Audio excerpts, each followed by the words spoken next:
السلام علیکم ورحمۃ اللہ وبرکاتہ۔ بسم اللہ الرحمن الرحیم۔ اللہ کے نام سے شروع جو بڑا مہربان نہایت رحم والا ہے۔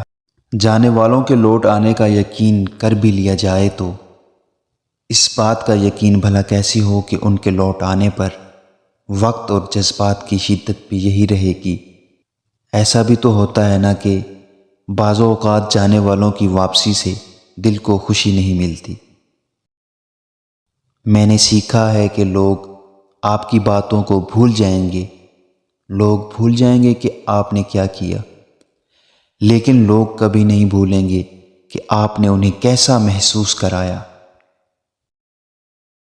فتنہ و فساد میں اس طرح رہو جس طرح اونٹ کا وہ بچہ جس نے ابھی ابھی اپنی عمر کے 2 سال ختم کیے ہوں، کہ نہ تو اس کی پیٹھ پر سواری کی جا سکتی ہے اور نہ اس کے تھنوں سے دودھ دھوا جا سکتا ہے۔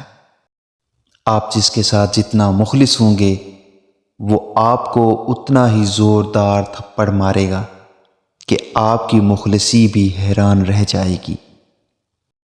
لوگوں کو اس بات سے غرض نہیں ہوتی کہ آپ خوش ہوتے ہیں یا نہیں، انہیں فرق اس بات سے پڑتا ہے کہ آپ انہیں خوش رکھتے ہیں یا نہیں۔ کچھ لوگوں کو پچھتاوا بھی نہیں ہوتا اور بے وقوف بن کر سوچتے رہتے ہیں کہ شاید کسی وقت انہیں احساس ہوگا اپنے غلط رویے کا، لیکن ایسا نہیں ہوتا۔ دوسروں کے پردے رکھنا سیکھو، ان کے عیبوں پر نظر مت رکھو، کیونکہ گندگی پر ہمیشہ مکھی ہی بیٹھتی ہے، تلی نہیں۔ فساد پھیلانے والے مت بنو، دوسروں کے گھروں میں اندھے بن کر جاؤ اور بہرے بن کر نکلو۔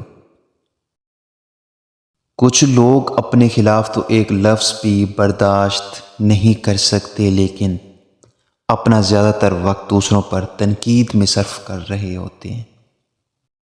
جو رشتے تمہیں تکلیف دیں ان سے دوری اختیار کر لو، وہ خود لوٹ آئیں گے، مگر اس وقت جب تمہارے دل سے اتر چکے ہوں گے، کیونکہ وہ تمہاری قدر سے نہیں پچھتاوے سے لوٹتے ہیں۔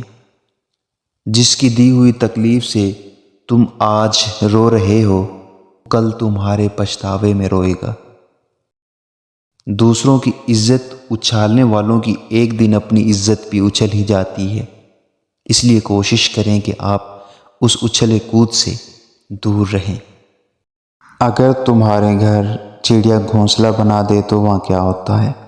جس گھر میں چڑیا گھونسلہ بنا دے تو سمجھ جاؤ تمہارے گھر بڑی خوشی آنے والی ہے۔